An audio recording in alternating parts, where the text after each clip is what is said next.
Kanki en kolay yeri çıkamadı, en zor yeri çıktı. Dik araba bayılıyor. Yok.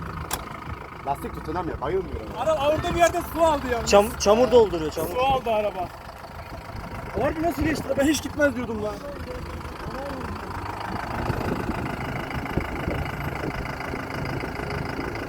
Arabanın etrafını bir dolaş böyle çamuru belli olsun.